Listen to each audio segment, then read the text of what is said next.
Hey everyone, this is Sho, and thank you for checking out the video.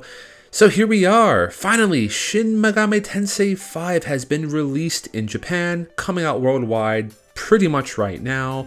And yes, the title of this video does not lie, I needed to spend $100 to buy this game. No, this is not clickbait. I guess you can consider it clickbait, and I'm sure some of you in the comments have already sit there thinking, but hey, Sho, dude, earlier today you just posted a video of an unboxing. You bought the collector's edition. Of course you spent over $100 on it, man. What are you doing, bro? To which I would say, yes, you are correct, but let me show you this. Here is the Japanese eShop page for Shin Megami Tensei V, and as you can see, the price is listed as 9,878 yen. Now, for those of you who are not familiar with Japanese currency, you basically drop off the last two digits, and that gets you the American equivalent. So on a good day, when the currency exchange is in my favor, this is about 95 US dollars. On a bad day, it's over 100 bucks. So in Japan, if you want to play this game, just the base copy, this is not even the DLC pack, that's an extra 3,000 yen, an extra 30 bucks. The base version of this game is $100 retail.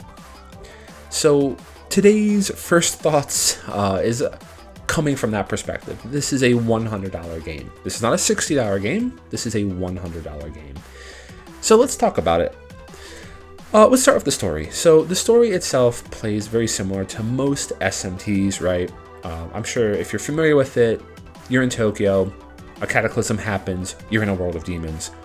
I feel like SMT 5 in the first few hours, the first 4 to 5 hours specifically, really puts you on the deep end, at least compared to other ones such as SMT 4 and SMT 3 especially, where you have a bit more time to get some background before you really know what's going on.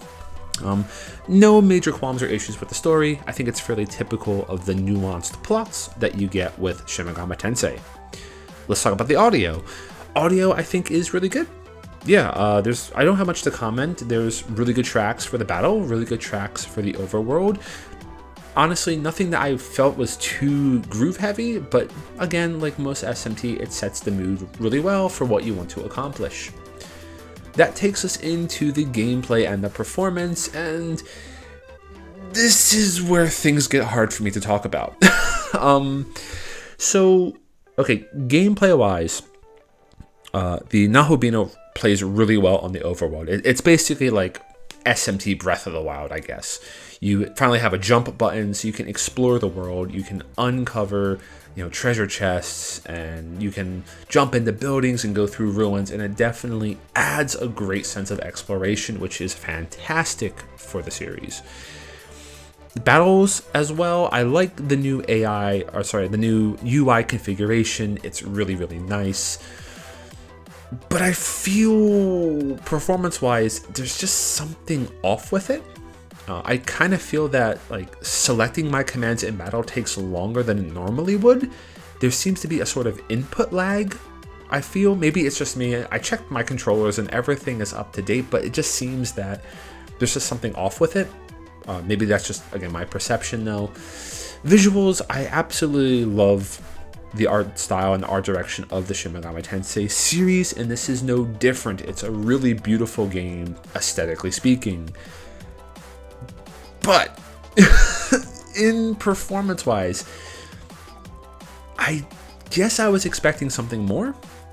Looking at just the videos that we've seen on YouTube coming out almost every week, the monthly updates for the in-game footage, I just feel like it's much more polished.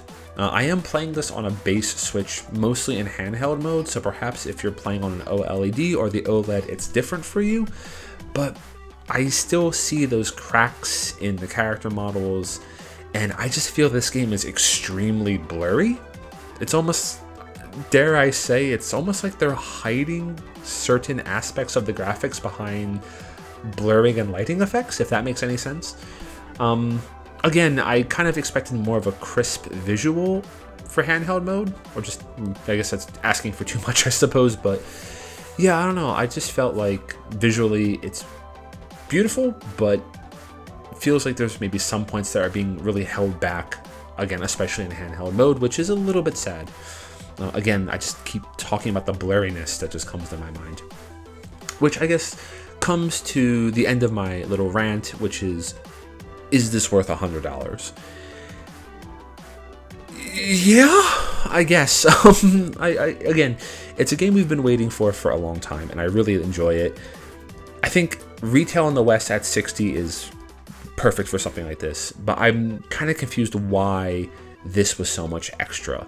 Considering if we talk about Super Robot Wars 30 that just came out in Japan, with all the licensing fees, that game retailed at about 8,000 yen, about 80 bucks.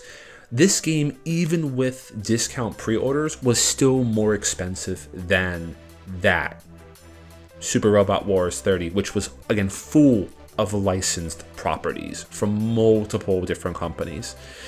So, yeah, it's a very interesting, I guess, approach they're taking for the sales, but yeah, it's definitely worth checking out. I've just been feeling that with all the reviews that have been coming out since I think Sega and Atlus dropped those codes like 2 weeks ago, everything is really, really positive, and again, it's a great game, but I don't know, I was just kind of having this feeling maybe there's something kind of behind the scenes, but I just wanted to share my thoughts with you, and provide you just some gameplay footage in the back that you can see yourself, and yeah, hopefully you can check it out. If you've already got it, great. Maybe you can let me know in the comments your experiences and your thoughts about it. Maybe I just am overlooking things. Maybe I have to get a better Switch. I don't know. But yeah, so thanks. If you watched the video so far, thank you so much for checking it out. And yeah, do be sure to like the video if you enjoyed the content and subscribe to the channel if you haven't already. I do plan on doing a full TAC review for this, hopefully within the next week. So by the end of next week, it should be out. And yeah. This is Sho, and thanks for checking out the video. Cheers!